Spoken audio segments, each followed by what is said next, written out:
սրտային վիրաբուժության ժամանակ սրտի ֆունկցիայի կորուստը կամ կանգը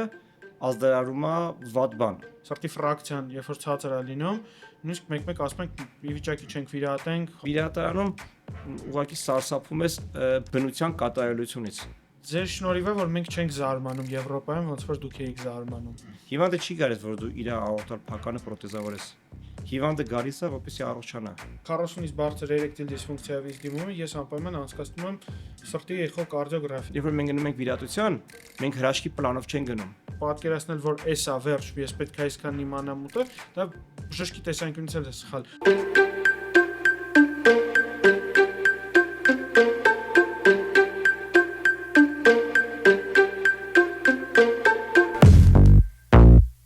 Դուրսը ձմեռա, դուրսը մարդիկ մրսում են, իսկ մարդիկ կան վիրահատարանից դուրս չեն գալիս։ Այսօր մենք ունենք ֆանտաստիկ հյուր,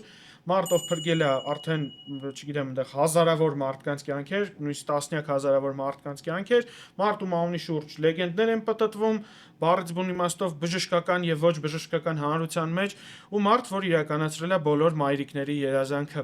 Այսօր մեր հյուրը Նոր Քմարար բժշկական կենտրոնի կարդիոխիրուրգ, ծառայության ղեկավար Գագիկ Հեբոյանն է։ Պարոն Հեբոյան, բարև ձեզ։ Բարև ձեզ, Դավիթ ջան։ Դուք իրականացրել եք մամաների երազանքը։ Բոլոր մամաները, տատիները, պապիները, երբ որ դու բժշկականում ես սովորում ու լավ ես սովորում, սա ասում են, դե դու կարդիոխիրուրգ ես դառնալու, որովհետեւ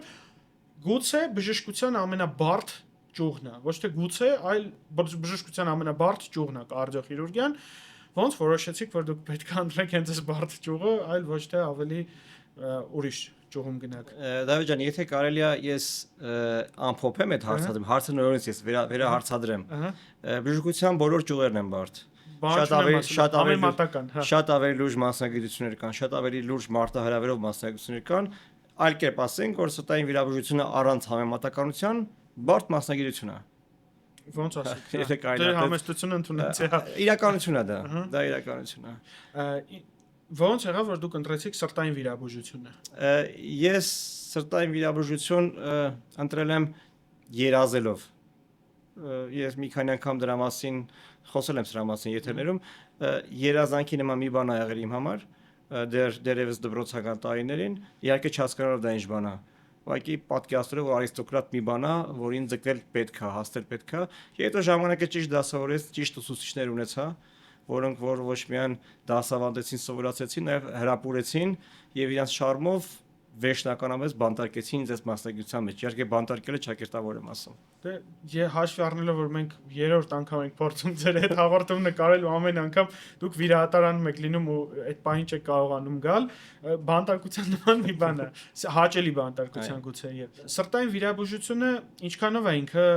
բարդ։ Դու աշխատող շարժվող օրգանի հետ ես աշխատում։ Ճիշտ է, մեր շարժումներն ապահովում են ձեռքերը, ոտքերը, բայց ձեռքերը, ոտքերը իրանց վիրահատելու ժամանակ կապված են։ Երիկամները կծկողականություն որպես այդպեսին ահռելի չունեն։ Լյարդը ստատիկ, լեղապարկը ուտելուց է կծկվում, իսկ սիրտը անդադար կծկվում է։ Ինչ զգացողություններ են աշխատել կծկվող օրգանի վրա, սրտի վրա, ու ինչքանով է դա ձեզ խանգարում։ Այսպես կոչված ցիրկուլյատոր մահը կամ շրջանառական մահը տեղի ունենում, երբ որ սիրտը կանգնում է։ Հետևաբար սրտային վիրաբուժության ժամանակ սրտի ֆունկցիայի կորուստը կամ կանգը ազդարարում է վատ բան, այսինքն հիվանդի կորուստ։ Եթե իհարկե փոխարինվող բաներ չկան, գործիքներ կամ այլ միջոցներ, դրա համար մասնագիտությունը այդ տեսանկյունով մեծ իր մեջ բան ունի, ստրես ունի։ Այսինքն ձախողումը սրտային վիրահատության կարող է կատաստրոֆիկ ավարտվի։ Այլ վիրաբուժությունների ժամանակ ձախողումները միգուցե չավարտվեն հիվանդի կենսաբանական մահով, բայց սրտային վիրաբուժության ձախողումը հղի է դրանով, որ կարող ավարտվի այդ սպառնալիքով։ Կենսաբանական, այսինքն վերջ-վերջո եթե սրտի կորուստ ունես, սրտի ֆունկցիայի կորուստ ունես եւ վիրահատության ժամանակ սիրտը ռեզերվ չունի եւ չես կարողանում վերադարձնել իր սեփական շրջանառությանը, այն ժամանակ փաստի առաջ ես։ Դե մյուս վիրահատությունների ժամանակ է փաստացի ամենավտանգավոր բանը սրտի կանգնն է։ Մնացած բոլորը ինչ որ մենք օրինակ ասենց նոր հետաքրքիր բան մտքովս անցավ, միշտ որ նայում ենք սրտի ֆրակցիան, երբ որ ցածր է լինում, նույնիսկ մեկ-մեկ ասում ենք ի վիճակի չենք վիրահատենք, անեստեզիոլոգիայի թիմի վիճակի չի, սիրտը պետք է կարգավորել, նոր մտնել բարդ աշխատանքի տակ։ Ձեր մոտ փաստացի գալիս են մարդիկ, ում արդեն ֆրակցիան է տուժած, արդեն սրտի կծկողականությունն է տուժած ու դուք մտնում եք հենց այդ ամենաբարդ հիվանդների վիրահատությունների։ Սրտային վիրաբուժը վիրահատության որոշումները կայացնելիս մի քանի բաներ պետք է հաշվարկի, ինչպես նաև ընդհանրապես բոլոր վիրաբուժների այլ մասնագիտությունների մեջ եւ ինչպես բոլոր մեծ վիրաբուժությունները, սա թիմային վիրաբուժություն է։ Այսինքն թիմային մասնագիտություն է, սա մեկ մասնագետի մասնագիտություն չի, որպեսզի հիվանդը ապահով վիրահատություն անցնի եւ ապահով վերջ-վերջո գնահատունի հարազատների մոտ թիմ պետք է աշխատի, որը մեջ սրտային վիրաբուժը ամենամեծ դերը ունի։ Իր մասն ունի սրտային վիրաբուժը, այլ մասնագետները եւս իրենց մասն ունեն, այնպես որ թիմային աշխատանք է։ Թիմը սրտային վիրաբուժության թիմը, այսպես ասել, գիտեք կարելի է։ Պետք է հաշվարկի նախ այն խնդիրը, ինչի համար հիվանդը դիմել է։ Այդ խնդիրը այսօրվա սպառնալիք է, թե ժամանակի կտրվածքով սպառնալիք է։ Պետք է հաշվանի սրտի նախավիրատական կարգավիճակը։ Այսինքն սիրտը ինչ ռեզերվով, անձը ինչ ռեզերվով է դիմում տվյալ վիրահատությանը։ Արդյոք սրտի ռեզերվը, օրգանիզմի ռեզերվը թույլ կտա նման վիրահատություն անցնել, թե չէ։ Եվ վերջ-վերջո ինչ է լուծում վիրաբուժությունը։ Այսինքն այն լուծելի խնդիրները, որոնք որ վիրաբուժությունը հիվանդի համար պետք է լուծի, եւ այն ռեզերվները, որոնք որ սեղանի վրա դրված է, արդյոք համապատասխան են իրար, թե չէ։ Այսինքն հաջողություն, նպատակ եւ ռիսկեր։ Դրանց հարաբերության արդյունքում որոշվում է ընդհանրապես հիվանդի վիրահատարան գնալու կամ չգնալու հարցը։ Այսինքն սրտային վիրաբուժությունը, ինչպես նաև ցանկացած վիրաբուժություն, հրաշագործության մասնագիտություն չի, առարկայական մասնագիտություն է։ Հաստատված վիրաբուժը կամ վիրաբուժները, այլ վիրաբուժներ, սրտային վիրաբուժներ հիվանդին կարող են կոնկրետ պունկտերով օգնել։ Դա հաշվարկվում է եւ փորձում են կառուցվածքային փոփոխություններ անել սրտում, փորձով սրտամկանը կամ սրտին բերել մոտավորապես ֆիզիոլոգիայի նման կամ մոտ կարգավիճակի, բայց դա կոնկրետ քայլեր են, կոնկրետ նպատակներ են հետապնդում եւ կոնկրետ ռիսկերի միջով են անցնում։ Եվ եթե ամեն ինչ հաշվարկված է եւ եթե վտանգները ճիշտ են հաշվարկված, ռեզերվները ճիշտ են եւ Աստված բարի հաճա, հիվանդը դուրս է գալիս եւ խնդիրներ չի ունենում։ Վիրահատարանում է աստծո ներկայությունը ամենաշատը, չէ՞, ամենաշատը հենց այդտեղ այրվում։ Միշտ ամենտեղ երբեմն վիրահատարանում ուղղակի սարսափում ես բնության կատարելությունից, որ ինչքան կարա բնություն, ինչքան կատարյալ կարա լինի բնությունը, ու երբեմն քեզ փառավորված ես զգում, որ դու բնության ինչ որ մի օղակում մասնակցում ես եւ դա արդյունք է տալիս։ Բնությունը փոխելու բնությունը չենք փոխում, ներդաշնակում ենք, այսինքն բնության հետ համագործակցում ենք, ներդաշնակ ենք մնում բնության օրենքներին։ Բնություն փոխել հնարավոր չի, պետք է ներդաշնակ աշխատել, փորձել հարմարվել եւ պարամետրեր ստեղծել, որ այդ նոր պարամետրերով սրտամկանը կամ օրգանիզմը ընդունելի կհամարեն շարժվել առաջ։ Մեր հաղորդման գործընկերն է բժշկական գենետիկայի եւ առողջության առաջնային պահպանման կենտրոնը։ Բժշկական գենետիկայի կենտրոնը Աբովյան 34/3 հասցեում գտնվող բոլորդ էլ գիտեք, ու գիտեք այնտեղ կարելի է հանձնել գենետիկական անալիզներ, մասնավորապես պարբերական հիվանդության հետ կապված։ Սակայն քչերը գիտեն կամ զարմանում են մեկ-մեկ, որ բժշկական գենետիկայի կենտրոնում կարելի է հանձնել անալիզների ամբողջ սպեկտրը, սկսած արյան ընդհանուր քննությունից վերջացրած բարդ NGS պանելներով կապված հղիության, օնկոլոգիական հիվանդությունների, ռևմատոլոգիական հիվանդությունների, սիրտ-անոթային հիվանդությունների եւ այլ տարբեր տեսակի պաթոլոգիաների համար։ Կարող եք հանձնել հորմոնալ տեստեր, կենսաքիմիական տեստեր, մանրեաբանական հզոր լաբորատորիա, PCR լաբորատորիա եւ շատ ծառայություններ, որ մատուցում է բժշկական գենետիկայի կենտրոնի պրոֆեսիոնալ, բարի ու շատ ընկերասեր թիմը։ Մանրամասների համար կարող եք զանգահարել 015 800 800 հեռախոսահամարով կամ այցելել cmg.am կայք։ Իդեպ բժշկական գենետիկայի կենտրոնը անցել է ISO հավաստագրումը։ Դե ինչ սիրելիներս, այցելեք մեր մոտ ու առողջ եղեք։ Սրտային վիրաբուժության վիրահատություններ կան, որ ամեն վիրաբույժ շատ անում։ Վիրահատություններ կան ավելի քիչ անում, տարին 1 կամ 2 տարին 1։ Ամենաշատը ինչն եք վիրահատում ձեր պրակտիկան, որ ամեն շաբաթ 1-2 հատ ունեք այդ վիրահատությունը։ Եթե վիճակագրությամբ նայենք, հաճախ վիրահատող հիվանդները կորոնար շունտավորման գնացող հիվանդներն են։ Հաճախ են նաև փականային հիվանդները, ովքեր փականային խնդիրներով խնդիրներ գնում են վիրահատության։ Ավելի հազվադեպ դիագնոզներ կան, որ ավելի հազվադեպ են հանդիպում, բայց հանդիպում են։ Դրանք աորտայի պատրվաստներն են, որոնք հաճախացել են վերջերս, բայց այնքան հաճախակ չեն, ինչքան օրինակ ասենք կորոնաշունտավորումները։ Երբ են կորոնաշունտավորում անում ու ինչ է իրենց ներկայացնում կորոնաշունտավորումը։ Կորոնաշունտավորումը հետևյալն է։ Երբ որ օրգանիզմում սիրտուցնուցող զարկերակները ինչ որ մի պատճառներով նեղանում են կամ խցանվում են եւ խանգարում է սրտամկանի որոշ հատվածների արյունամատակարարումը, երբ որ դեղորայքային բուժումները չեն օգնում կամ ստենտավորումները չեն օգնում կամ աննպատակարար են հարմարվում, առաջ է գալիս արդեն շունտավորման հարցը, այսինքն ոչ թե անոթի փոխարինում ոնց որ ժողովուրդը գիտի, ոչ թե անոթներ ենք փոխում, այլ շրջանցող շունտեր ենք դնում, նոր ճանապարհներ ենք ստեղծում այրան համար, որ այրան հոսքը դեպի թիրախային սրտամական հասնի։ Իսկ մի պսակաձև զարկերակը վերցնում եք, տեղափոխում եք ուրիշ տեղ, որ ինքը սկսի Չէ, սնուցել։ պսակաձև զարկերակը մնում է տեղում, մենք պսակաձև զարկերակ, կորոնա զարկերակ չենք տեղափոխում։ Վերցնում ենք օրգանիզմից անոթներ, երակներ կամ զարկերակներ եւ շրջանցող շունտ ենք դնում, այսինքն այրան համար շրջանցող ճանապարհ ենք ստեղծում, որ շրջանցի նեղացումը եւ վերջի վերջո սրտամկանի թիրախին հասնի այնքանարուն, ինչքան որ անհրաժեշտ է։ Ես արդեն պատկերացրի իր բարդությունը ինչքան է, մանր վիրահատություն է, ինձ թվում է ինքը դա շորանոտները չեն։ Կորոնար շունտավորման ամենամեծ խնդիրը տեխնիկական մանրամասնությունը չի։ Ամենամեծ խնդիրը նրանումն է, որ թե կորոնար շունտավորումը, թե ստենտավորումը այդ հիվանդության հիմնական պատճառը չեն վերացնում։ Աթերոսկլերոզը։ Ինչ որ պատճառներ, նաև աթերոսկլերոզ, որի պատճառով անոթները նեղանում են։ Ստացվում է, որ հիվանդը կարող է անցնի մեծ սրտային վիրահատություն, շունտավորում արվի կամ ասենք ստենտավորվի, բայց վերջ-վերջո ժամանակի ընթացքում ստենտները նեղանան, շունտերը նեղանան, որտեղ օրգանիզմում շարունակում են process-ներ, որոնք որ նեղացնում են անոթները։ Այսինքն դուք նայեք, հիմա ինտերնետում կամ տարբեր բժիշկներ ճակերտավոր խոսեցիք աթերոսկլերոզից, երևի համարում եք պատճառն է, թե ինֆարկտների, թե ինսուլտների եւ նմանատիպ խցանող հիվանդությունների անոթների, խոսում են ստացինների կիրառության վտանգավորության եւ այլնի մասին, որ ստացինները վտանգավոր են, լյարդը շարքից են հանում, ուզում որ մարդիկ ձեզանից էլ լսեն, էլի այտենց էքսպերտնի խորհուրդը պետք է, եթե կա աթերոսկլերոզ ու բարձր տրիգլիցերիդներ, բարձր ցածր խտության լիպոպրոտեիններ արյան մեջ, աթերոգենության բարձր գործակից ստացիների ընդունումը չունի, չէ, արդեն փոխարինում։ Իսկ պետք է սկսել ու եթե կարելի է այս հարցին պատասխանել սրտային վիրաբուժի տեսանկյունից, ստատիների նշանակումները, դրանց էֆեկտիվությունները կամ այլ հարցեր ճիշտ կլինի, որ իմ գոլեգաները պատասխանեն, ովքեր որ առօրյա դրա գործածության մեջ են, բայց ես հակառակ տեսանկյունից կգամ։ Երբ որ հիվանդը գալիս է ում անոթները ժամանակի ընթացքում նեղացել են այնքան եւ դիֆուզ են նեղացել եւ հասել ենք մի իրավիճակի, որ սրտամկանի արյունամատակարարումը թեկուզ վիրաբուժությամբ կամ ստենտավորմամբ այլևս չեն կարող տոտալ վերականգնել։ Ես սրտամկանը այդ պատճառով կորցրել է իր ֆունկցիան։ Այն ժամանակ Երանիկ ենք տալիս, որ հիվանդը ճիշտ ժամանակին աներ բոլոր հնարավոր բաները, լսել բոլոր հնարավոր բժիշկներին, որ այստեղ չհասներ։ Այսինքն երբ որ ստացվում է, որ բնությունը երբ որ նեղանում է մեզանից, եւ մեր սրտամկանը դրում է այն տեսակ իրավիճակի մեջ, որտեղ փակուղի է,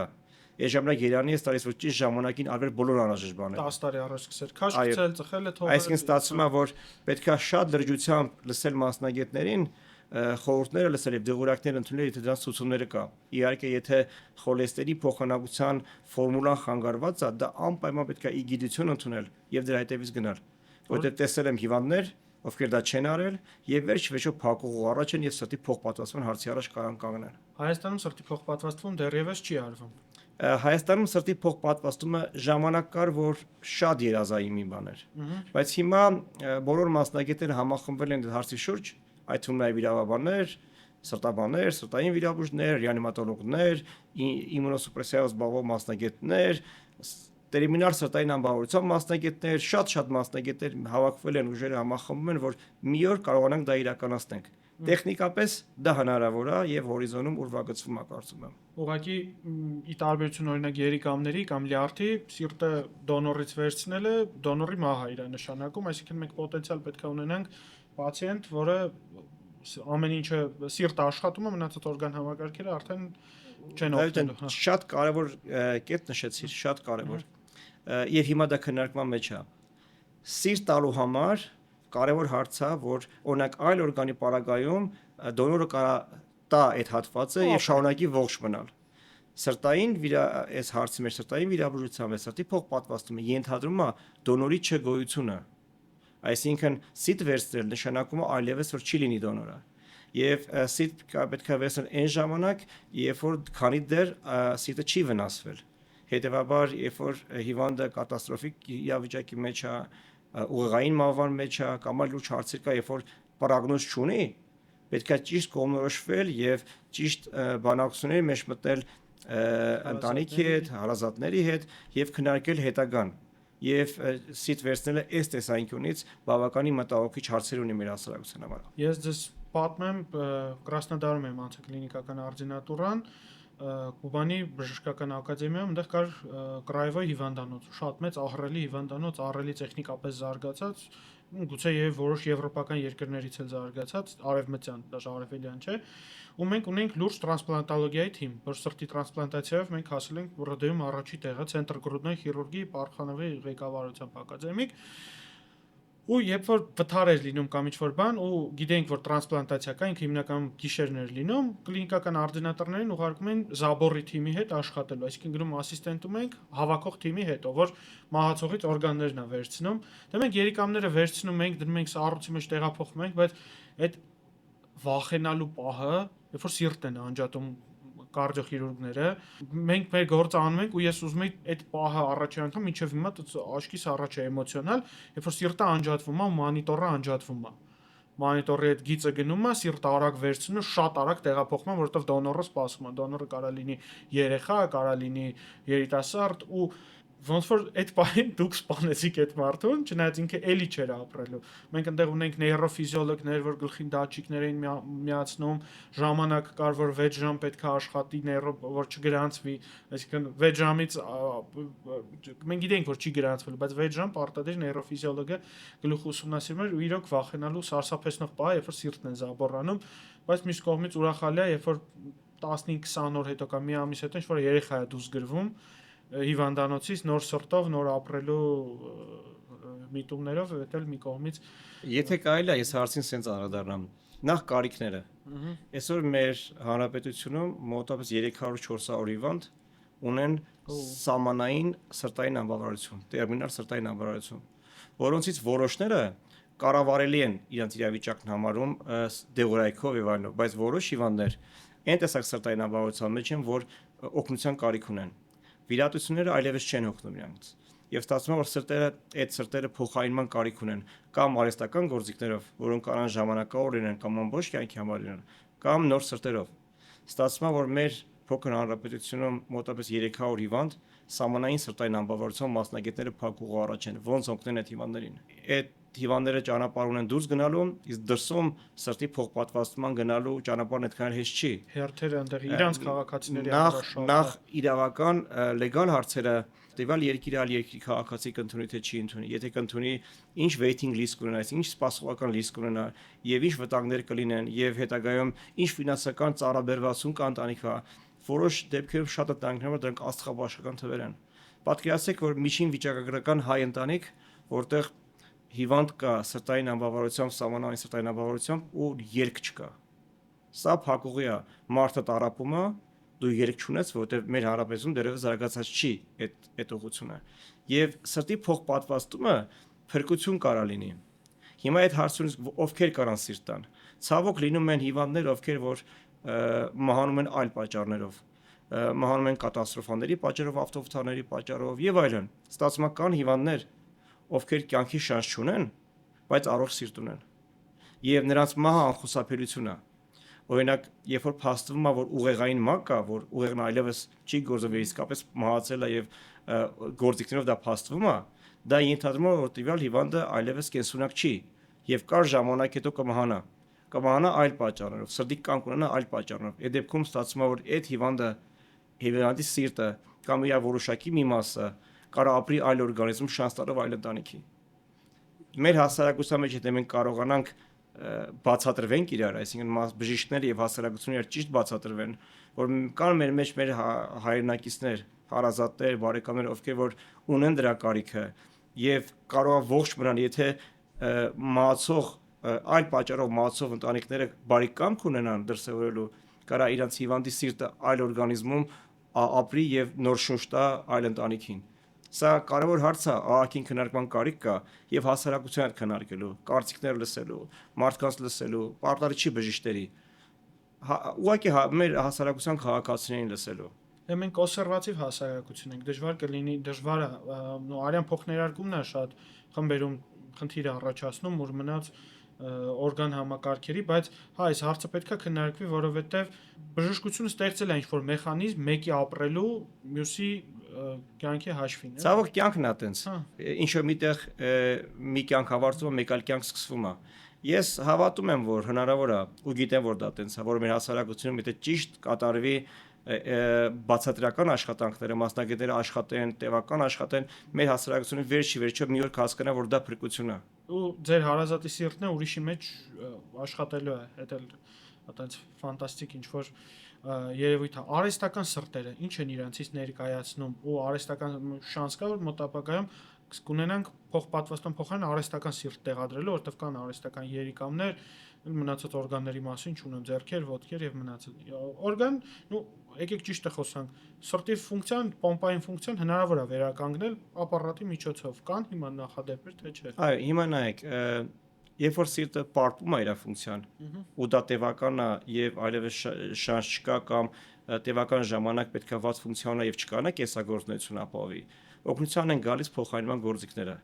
սրտի ֆունկցիայի փոխարինման գործիքները։ Մասնագետները հաշվարկել են սրտի աշխատանքի պարամետրերը, դրանք փոխադրել են ինժեներիայի մեջ եւ վերջիվերջո ստացել են գործիքներ, որոնք որ կարան սիրտը փոխարինեն։ Ամենապարզ գործիքը մենք ամեն օր ենք օգտագործում սրտային վիրահատության ժամանակ։ Եվ որ կարիք է սրտի մեջ աշխատելու եւ ինչ որ մի ժամանակ սիրտը պետք է ֆունկցիա չիրականացնի, սրտային ֆունկցիան իրականացնում է սիրտ թոք փոխարինող ապարատը։ Այրան արհեստական շրջանառությունը, որը երկարատև գործածման ապարատ չի, որտեղ իր ֆունկցիան է տեսակ։ Դա օրինակ 4-5 ժամ, 6 ժամ, 7 ժամ կարա փոխարինի։ Դրանից ենկոմ կան գործիքներ, որ նույն ֆունկցիան անում են, բայց ավելի երկարատև եւ ավելի կենսաբանական պարամետրին համապատասխան։ Օրինակ այդ տեսակ գործիքը որ կոչվում է էքստրակորպորալ մեմբրան օքսիգենացիա, արտամարմնային թաղանթային օքսիգենացիա, որն ապահովում է սրտի եւ թոքերի ֆունկցիայի կարողություն 10 օր, 15 օր, 20 օր, բայց ոչ շատ երկար։ Բայց այդ հիվանդանոցային պայմաններում։ Սիրտը փոխարինող գործիքները լինում են երկու տեսակ՝ կարճատև եւ երկարատև։ Հայաստանում ներկայումս կարճատև գործիքներից այրան արհեստական շրջանառությունը կամ արտամարմնային թաղանթային օքսիգենացիան կան։ Ավելի կարճատև գործիքներ կամ ավելի երկարատև գործիքներ դեռևս մուտք չկա մեր հասարակության մեջ, մեր բժշկական սֆերայում, բայց դա էլ շուտով պլանավորվում է։ Արհեստական գործիքները կամ կամուրջ են դեպի սրտի փոխպատվաստում, օրինակ մի հիվանդի սիրտ այնքան վատ աշխատում, որ ինքն անպայման պետք է սրտի փոխպատվաստում ունենա, բայց waiting list-ի, այսինքն սպասող լիստի վրա լցնելու ժամանակը շատ երկար է, նրանք ունենում են արհեստական գործիքներ, միջև որ հասնեն սրտի փոխպատվաստման։ Հիվանդներ կան, ովքեր արհեստական գործիք ունենում են, բայց ինչ որ ժամանակ հետո աստված դուռը բացում եւ ապարատն անջատվում է եւ իր հիվանդի սիրտը շարունակում է գործունեություն ունենալ։ Եվ հիվանդներ կան, որ արհեստական գործիքը նրանց այսպես ասած վեշտային կանգառն է։ Եվ այդ տեսակ հիվանդներն ապրում են արհեստական գործիքներով, որոնք փոքր են եւ հնարավորություն տալիս արտահիվանդանոցային պայմաններում իրականացնել։ Պայուսակի նման, որտեղ ստացվում է, որ արհեստական գործիքները դրանք նախապայման են սրտի փոխպատասխան ճանապարհի համար։ Այսինքն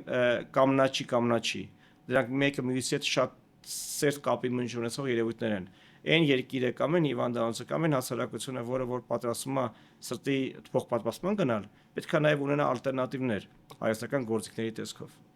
Այսինքն մենք դեռ շատ ժամանակ ունենք, բայց թիվը ահռելի է, 3-400 պացիենտը դա ահռելի թիվ է, մեր փոքր 3 միլիոնանոց բնակչության 0.1%-ը փաստացի հիմա փոխպատվաստման կարիք ունի։ Վերջերս մասնագետների հետ, սրտաբանների հետ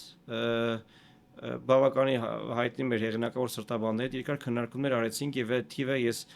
մեր քննարկումների ժամանակ հնչվեցել է լսել եւ դրա համար արտահայտում եմ այդ թիվը մոտորից 300 հիվանդ ովքեր ունեն ծանր սրտային անբավարարություն, որոնցից ոչ բոլորը դեռևս կարիք ունեն սրտի փոխպատվաստան, կաղապատեի որոշները դեղորայքային բուժումներով կարող են հասնել մի կարգավիճակի, որ հարմարվեն ապրելու կանոններին, բայց այս հիվանդներից որոշները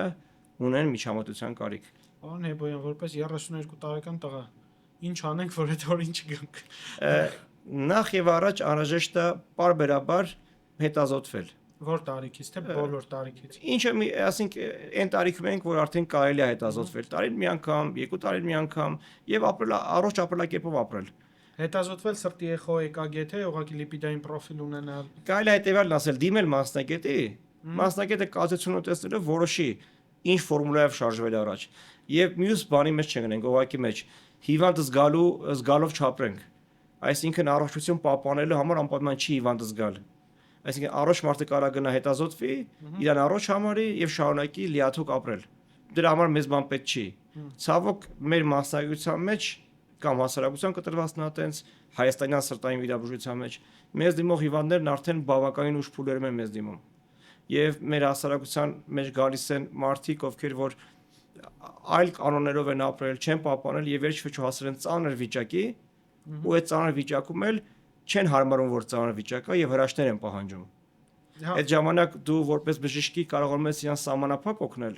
սահմանափակ օգուտներ տալ, բայց մեծ դժվարություն ես բացատրելու, որ այս գործողությունը կամ այս պրոցեդուրան սահմանափակ խոստումներ ունի եւ ուղղակի հրաշքներ ակնկալելը այդքան ռեալ չի։ Աստվածտա հրաշքներ լինեն։ Հրաշքները արդյունք են, ոչ թե պլան այս դեպքում։ Ես ամեն անգամ փորձում եմ դա հիշեցնեմ, որ երբ որ մենք գնում ենք վիրատության, մենք հրաշքի պլանով չենք գնում։ Մենք գնում ենք մանրամասն հաշվարկված, դրված, վերցված գործողության։ Հրաշքը արդյունքն է։ Եվ որ ամեն ինչ լավ է լինում, մենք գիտենք դա լինում է հաշվարկների, օրգանիզմի ռեզերվի եւ այլնի արդյունքում, ընտանիքի մտքում դա հրաշք է երևում։ Մեր հասարակության մեջ մի քիչ դժվար է սատանայից աստված մեջտեղը շատ քիչ է։ Տարածությունը քիչ։ Հետաքրքիր միտքեր, դե հա, օրինակ ես չգրված կանոն ունեմ, հիմնականում ինքը գրված է, որ օրինակ էրեկտիլ դիսֆունկցիայով պացիենտները, որպես ուրոլոգ, դիմում են ինձ, եթե 40-ից բարձր էրեկտիլ դիսֆունկցիայով ինձ դիմում են, ես անպայման անցկացնում եմ սրտի էխոկարդիոգրաֆիա, որովհետև սրտի ֆունկցիան պետք է հասկանանք, որովհետև էրեկտիլ դիսֆունկցիան այդ տարիքում, ու լիպիդային պրոֆիլը այդ տարիքում ոչ ստուգում եմ տեստոստերոն, ոչ բան եմ անում, ոչ մի ուրիշ բան։ Լիպիդային պրոֆիլը ու շաքարի ցուցանիշն է, որովհետև այդ ժամանակ հենց կարելի է խոսալ անոթային վնասման մասին։ Առաջին նշաններից է էրեկտիլ դիսֆունկցիան որպես սրտային խնդրի սկիզբ։ Մանրանոթներ են, արդեն ախտահարվել են, ինչ-որ պահի կարող է կորոնարանոթներին էլ այդ ախտահարումները հասնեն։ Սենց որպես ռեմարկ է, էլի մնացած մասնագետներն ինձ թվում է պետքա շատ ուշադիր լինեն, երբ որ անոթային պաթոլոգիաներ կա, սիրտը անպայման հետազոտության ենթարկելու կապակցությամբ։ Մեր մասնագիտության մեջ կարևոր մի հատ կոնցեպտ կա։ Փականները փոխարինվում են, անոթները շրջանցվում են, բազմաթիվ գործողություններ կան, բայց մի հատված կա, որը որ կորուստի դեպքում փաստի առաջին դա սրտամկանն է։ Ամենաթանկ բանը սրտի մեջ սրտամկանն է։ Մենք պետական ծրագիր ունենք, օրինակ, երբ որ հիվանդը սուր ինֆարկտով հասնում է հիվանդանոց,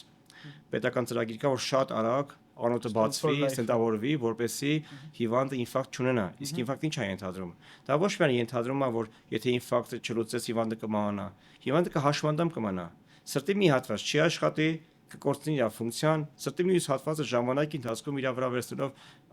կողքի մկանի բեռը կհոգնի, եւ հիվանդները 3-4 տարի հետո կդառնան սրտային հաշմանդամ, սրտային անբավարարությամբ եւ ամորակ կյանք ապրեն։ Այսինքն սրտամկանը պետքա պահպանել շատ նուրբ, ամեն ջանք պետքա դնել սրտամկանը պահպանելու համար։ Օրինակ, եթե մեկը ունի աորտալ փականի անբավարարություն, ճիշտ ժամանակում վիրատվի, արտով փականը կփոխարինվի մեկ այլ փականով, ասենք մեխանիկական կամ կենսաբանական փականով, ճիշտ խնամքի պարագայում,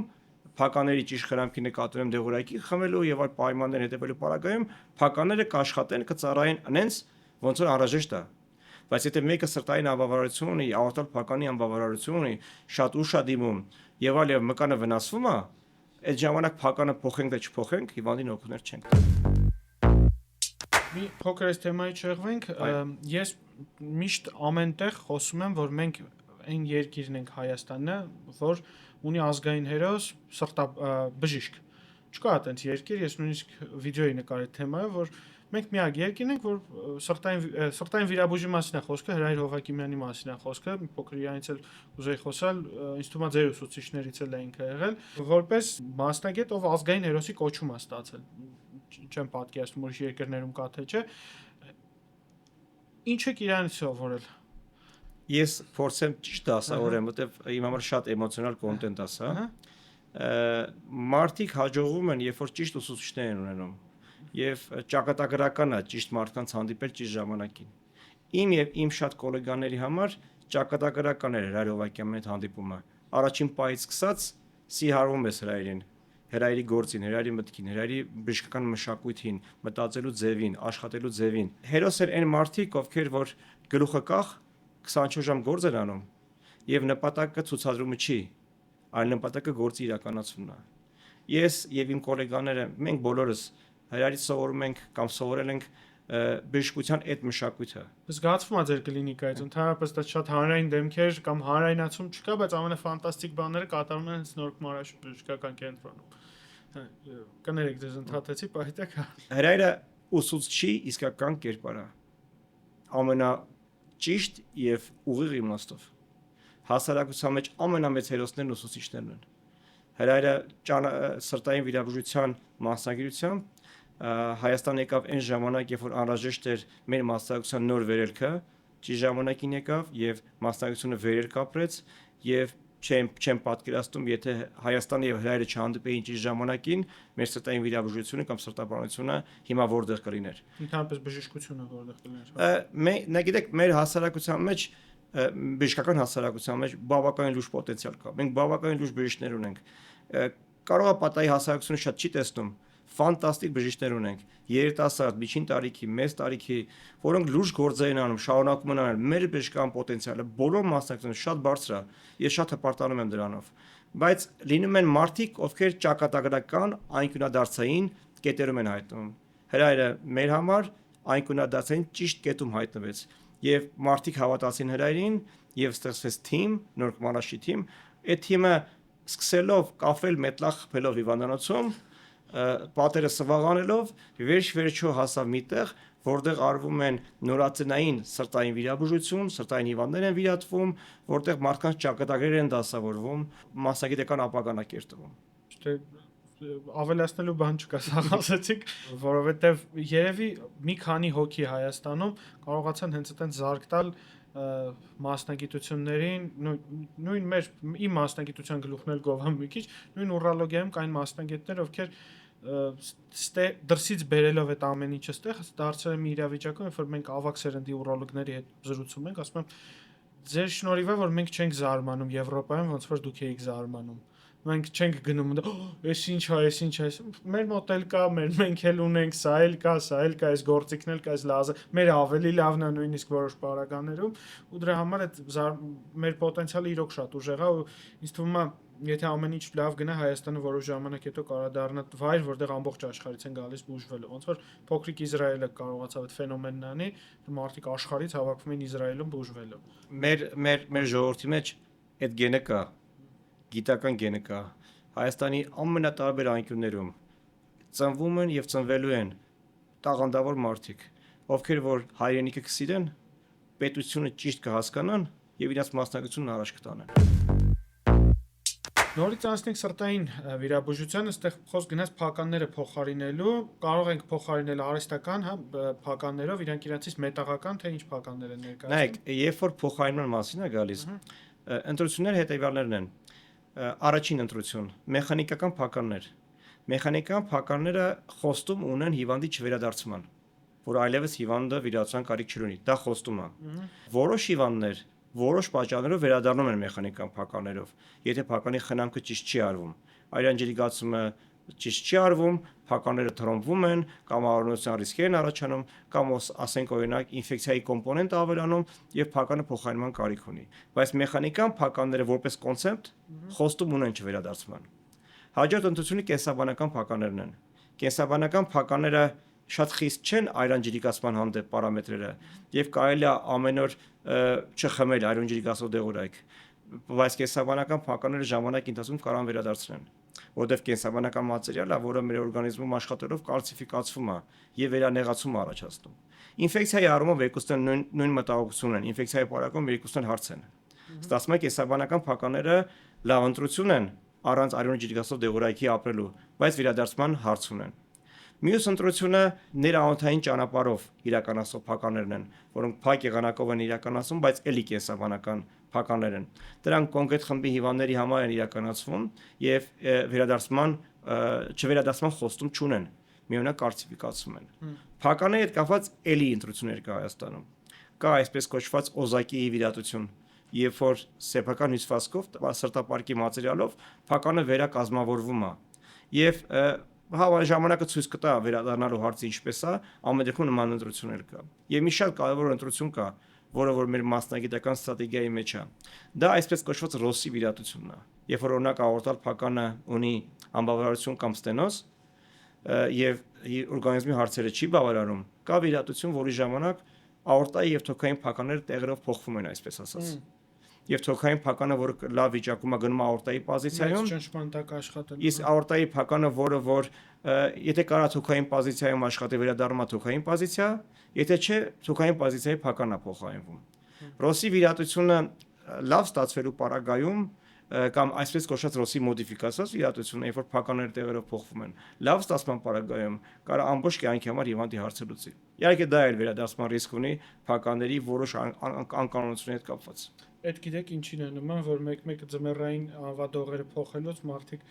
հետևի անվադողերը տանում են դիմացինը հետև, որ քիչ մաշվի, դրա կոնցեպտը մոտապես նույնն է։ Անվադողի կոնցեպտը տեղի ունենում այդ պարագայում։ Եվ կներեք մի բան ասեմ, շատ կարևոր է նշել, որ այս բոլոր պրոցեդուրաները, փակաների վերակառուցումը, պլաստիկաները, պրոթեզավորումները, բիո կամ մեխանիկական փականներով, օզակի վիրատությունը, ռոսի վիրատությունը, ներաօնթային փոխարիններ բոլորն իրականացվում են մեր հանրապետությունում։ Մենք ունենք բարձրակարգ մասնագետներ, բարձրակարգ սրտային վիրաբուժական թիմեր եւ մեր մոտ այդ բոլոր վիրահատությունները իրականացվում են մեր պետության մեջ։ Սրտային ուռուցքներ։ Ոնկոլոգիան մեծ քայլերով գնում է առաջ, թե հիվանդացությունն է բարձրանում, թե հայտնաբերելիությունը, թե բուժումներն են շատանում։ Սրտային ուռուցքներ, իրենք շատ քիչ են հանդիպում, բայց ձեր պրակտիկայում հանդիպում են ընդհանրապես։ Մեր պրակտիկայում ամենաշատ հանդիպող սրտային ուռուցքներից բարորակ ուռուցքներն են, այսպես կոչված միքսոմաները, որոնք որ բարեհաջող վիրատվում են եւ հիվանդին ապահովություն են ապահովում, դրանց չվիրատվելու պարագայում կամ չհայտնաբերման պարագայում այդ միքսոմանները կամ ուռուցքները կարան էմբոլիզացիաների պատճառ հանդիսանան, այսինքն դրանք մաս դրանցից մի բան փոխվի, ձախ սիստեմի մեջ գնան, իսուտներ առաջացնեն եւ այլն, կամ ձախ փորոքի մուտքերը փակեն, դրանք ռադիկալ վիրատվում են, որոշները վերակրկնվում են այս միքսոմանները եւ ունեն ընտանեկան անամնեզներ, բայց ամեն դեպքում ամենաշատը դրանք են հանդիպում։ Կան ուռուցքներ, որոնք որ չարորակ են, սրտային պատի մեջ ներհերված կամ արտասրտային տարածությունից եկած, դրանք քիչ են հանդիպում եւ դրանց վիրաբուժությունը բավականին մտահոգիչ վիրաբուժություն է։ Սովորաբար այդ վիրատությունները իրականացվում են միասնական թիմերով թորակալ վիրաբուժների հետ։ Որովհետեւ եթե արյան շրջանառություն եկա, մետաստազավորման ռիսկն էլ է բարձրանում, որովհետեւ եթե երիկամի պարենխիմայի ուռուցքը պետք է գահացնի ինչ-որ ստադիայի, որ տարածվի, սա շատ արագ անընդհատ ցիրկուլյացիա վճարում։ Ամեն դեպքում հիբրիդ մասնագիտություն է ստացվում թորակալ վիրաբուժների եւ սրտային վիրաբուժների նման ուռուցքներով զբաղվելու։ Թորակալ վիրաբուժությունը ֆանտաստիկ վիրաբուժություն է, նորից ես սիրահարվելու մասնագիտություն է։ Ինքը էլի ես տեսել եմ մի քանի անգամ, երբ որ թորակալ վիրաբույժները ուրոլոգների հետ են աշխատում երիկամների դիստոպիաների ժամանակ, երբ որ թոքի տակ կամ թոքի կողք կամ սրտի տակ երիկամ էր, հիմնականում ուշ տարիքում է հայտնվում աշխատող երիկամներ, որոնք պետք էր իջացնել իրենց նույն տեղը, նույնիսկ նեֆրեկտոմիայի չտանել այդ հիվանդներին, հետաքրքիր մոտեցումներ կային թոքային վիրաբույժների։ Ամեն դեպքում առողջապահական համակարգի որակական չափանիշներից է նաև հիբրիդային վիրահատությունները, որ կան լինեն մասնագիտական թիմեր, որոնք որ իրար մոտիկ լինելով մասնագիտապես միմյանց օգնեն եւ հիբրիդային վիրահատություններ անեն։ Միշտ հիվանդներին դա են բացատրում, որ ասում են օրինակ ինչ եք ինձ ուղարկում սրտաբանի մոտ։ Ես ձեր մոտ լրիվ ուժ խնդրով եմ եկել, կամ ինչ եք ինձ ուղարկում այս մասնա։ Ասում են դու հասկանաս, որ օրգանիզմը միասնական է։ Եթե X կետ օրգանիզմը չի ասում, վայ, ես մենակ էսա ցավում, ուրեմն այս մասնագետի մոտ պես մասնագիտացումը մեր էվոլյուցիայի հետ կապ չունի։ Եթե քո ինչ որ ստրուկտուրա, որի նման ստրուկտուրա կա նաև մյուս օրգան համակարգերում, քեզ պետք է մյուս մասնագետի կարծիքը ու մյուս օրգան համակարգերից այդ հիվանդությունը կանխարգելելու կամ նույնիսկ հայտնաբերելու, բուժելու նպատակով, որովհետև վերցնել մի օրգան համակարգ ու պատկերացնել, որ էսա վերջ, ես պետք է այսքան իմանամ ուտը, դա բժշկի տեսանկյունից էլ է սխալ։ Չեմ ասում դու իմանաս ոնց պետքա բուժես, օրինակ ես չգիտեմ նույնիսկ զարգերակային հիպերտենզիան ոնց բուժեմ, բայց երբ որ չգիտեմ միզուղիների լուրջ խնդիրներով հիվանդ է գալիս, առաջի բանը զարգերակային հիպերտենզիան, ասում եմ ինձ բեր քո հիպերտենզիայի ցուցակը, դու քանի շաբաթվա մեջ քանի անգամ ես ճնշման բարձրացնում ու դու տեսնում ես որ ֆանտաստիկ, դες լավ լուրջ թվեր ունենում սրտի ճնշման բարձրացում, գնա սրտաբան թող ճնշումը իջացնի, թվում է քո մեզում սպիտակուցնել կվերանա, էրիթրոցիտներն կվերանան կամ եթե չեն վերանա, իրենք կդառնան վերահսկելի, որովհետև մարկերա դա հանդիսանում որ դու ունես խնդիր նաև ուրիշ օրգան համակարգերում։ Կարևոր հարց է սա, նաև մեր մասնագիտության մեջ է կարևոր։ Հատկապես բժիշկները, եթե նրանք եւ հիվանդներ, բայց հատկապես բժիշկները պետք է անդրադառնան, որ հիվանդը երբ որ գալիս է քո մոտ, մենք ես իմ մասնագիտության տեսանկյունից եմ ասում, հիվանդը չի գալիս որ դու իր աորտալ փականը պրոթեզավորես։ Հիվանդը գալիս է որպեսզի առողջանա։ դու դա պետք է հիշես։ Եվ այն խոստումները, որ դու պետք է տաս կամ այն գործողություն պետք է անես, այդ ռակուրսով պետք է անես։ Արդյոք քո գործողության արդյունքում, երբ որ հիվանդը վիրատվի տուն գնա, անցնի մի ամիս, ինքը տանը նստած անդրադառնա ինչ է տեղի ունեցել, իր կյանքում բան կփոխվի թե չի փոխվի։ Եվ որ այս ռակուրսով ես նայում հարցի վրա, շատ գործողություններ այլ գույն եւ այլ երանգ են ստանում։ Հիվանդը գալիս է քո մոտ ոչ թե դու իր աորտարփականը վիրատես կամ շունտավորում անես, ինքը գալիս է որպեսզի դու իր խնդիրը լուծես առողջական։ Դրա համար անհրաժեշտ է որ ամեն հարց քննարկվի եւ չկա առանձին մասնագետություններ։ Բոլոր մասնագետությունները մեկը մյուսի հետ կապ ունեն։ Առաջ դա ավելի քիչ է, օրինակ, այստեղ մի անգամ պարոն Չարչյանն էր, ես այդ օրինակը միշտ բերում եմ։ Պատմումը հետաքրքիր ինչ-որ դեպք իր կյանքից պատմեց, ասաց դա Արտաշատի հիվանդանոցում հերթապահ ենք, սրտի վնասվածք եկավ, սիրտը կարեցինք, ու ես ես մտովի հետ գնացի, ասենց ին վրա եմ վերցնում, ես ինչ-որ ռայոնի հիվանդանոցում աշխատում եմ, սրտի վնասվածք, ես վիրաբույժ եմ, ուրոլոգ վիրաբույժ եմ։ Արդյոք ես կկարողանայի սիրտ կարեի։ Բայց վնասվածքաբան լինելով իրենք կարողացել են դա անել։ Այսինքն մենք ինչ-որ этаպի մասնագիտություններից մասնատումը բերել է դրան, որ մենք մեր աշխարհն էլ ենք տենում, մենակ այդ օրգան համակարգերի շուրջ ու ավել չենք տենում։ Իսկ ժամանակին բժիշկը ինքը բժիշկ էր։ Ժամանակին հիշում եմ քեռին մանկաբույժեր, մի անգամ թաղում էին գնացել, թաղման տեղը իրան EKG բերեցին։ Ինչ մանկաբույժ է, մեծ եկ, այսպես մի հատ կնայես,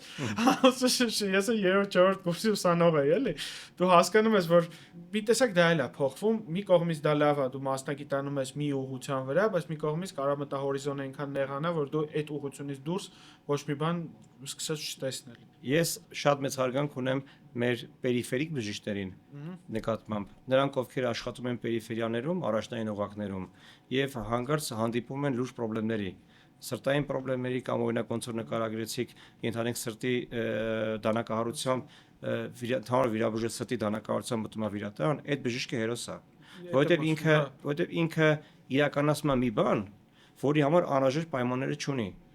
Սրտային դանակահարությունը ին վիրատանում, սրտի վիրատանում կառավարելի process է, բայց նայեք ինչքան պաշտպանված եմ ես սրտի վիրատանում, ունեմ անհրաժեշտ գործիքները, փոխարինման գործիքները, անհրաժեշտ մասնագիտական թիմը եւ անհրաժեշտ աուրան։ Պատկերացրեք հերթապահ բժիշկը, ընդհանուր վիրաբույժը կամ թորակալ վիրաբույժը կամ այլ վիրաբույժ պերիֆերիայում ու հանկարծ դանակահարություն են բերում։ Մի անգամ կարդացա, թե ոնց պետքա կողոսկրերը կտրել եւ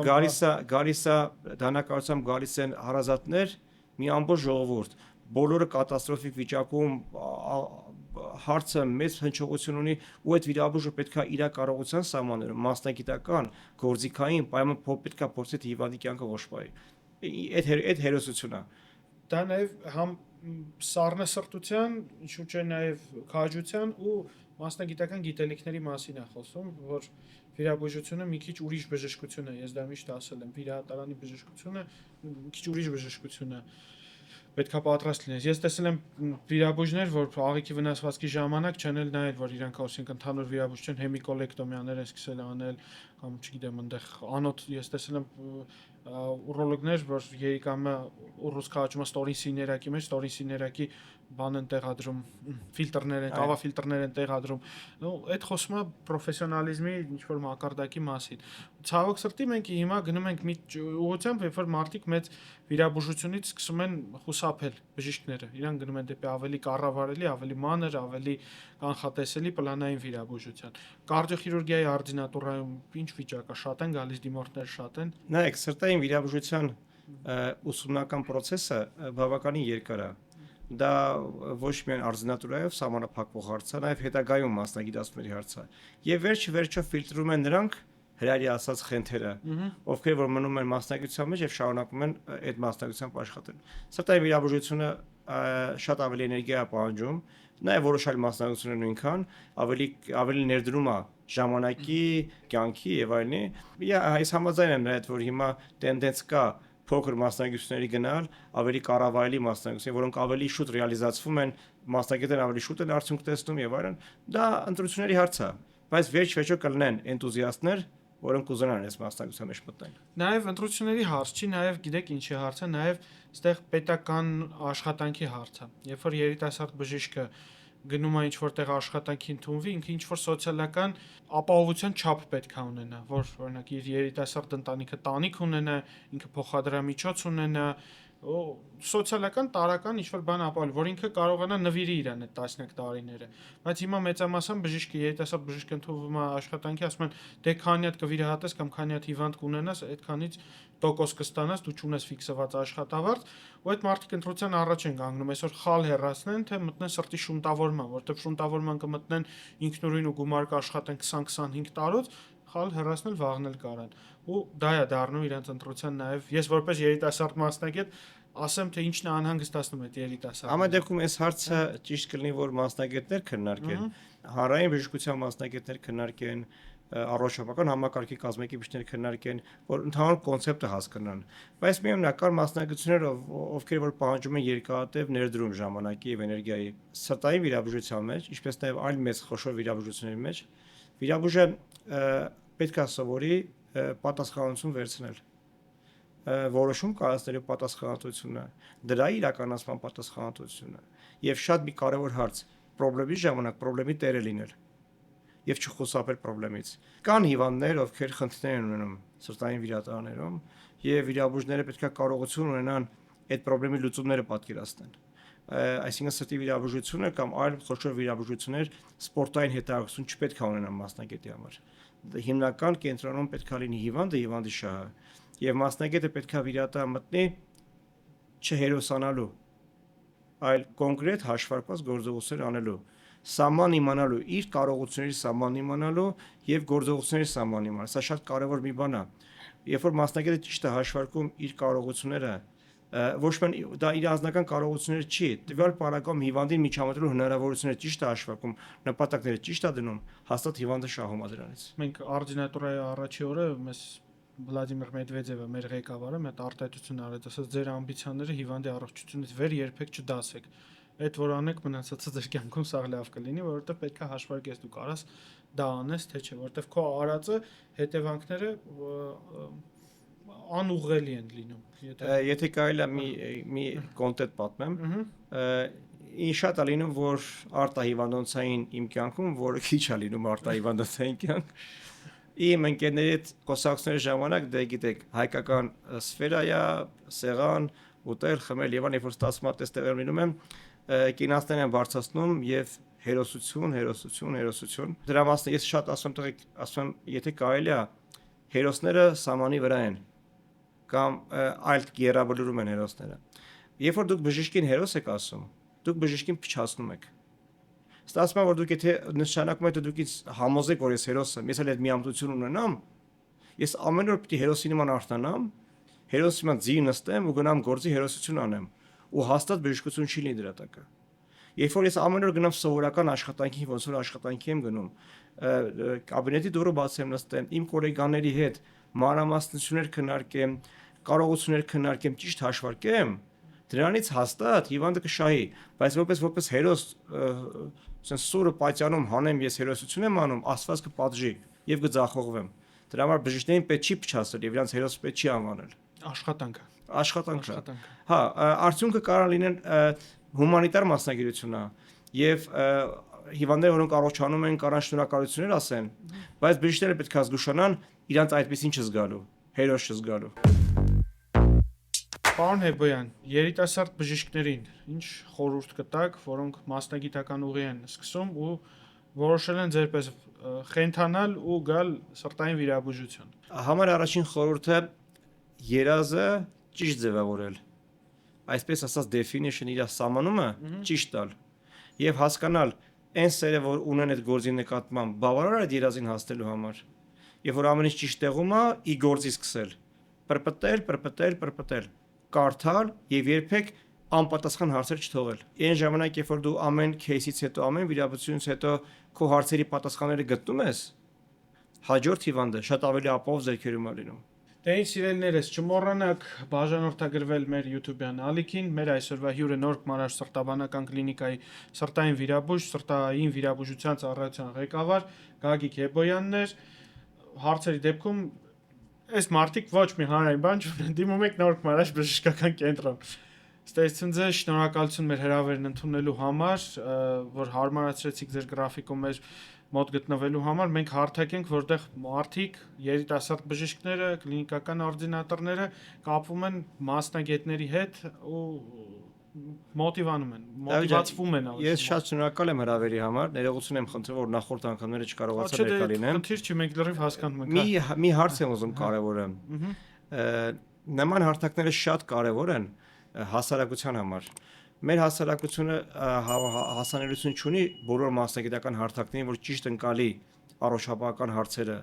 Եվ այս հարթակները թարգմանիչ, թարգմանչական իմաստ ունեն։ Մասնագիտությունները թարգմանել հասարակության համար։ Սա շատ խիստ կարևոր հարթակ է իմ կարծիքով։ Շնորհակալություն գնահատականի համար։ Իսկ դուք չմոռանաք, որ եթե դուք ունեք երազանք, դուք եւս ունենաք ձեր ոդքասթը, նկարել ձեր հաղորդումները ու ընդհանրապես հետաքրքիր եւ մտքերը արտահայտել լայն լսարանների Spin Ideas Agency-ն ձեր կողքին է։ Առողջ եղեք։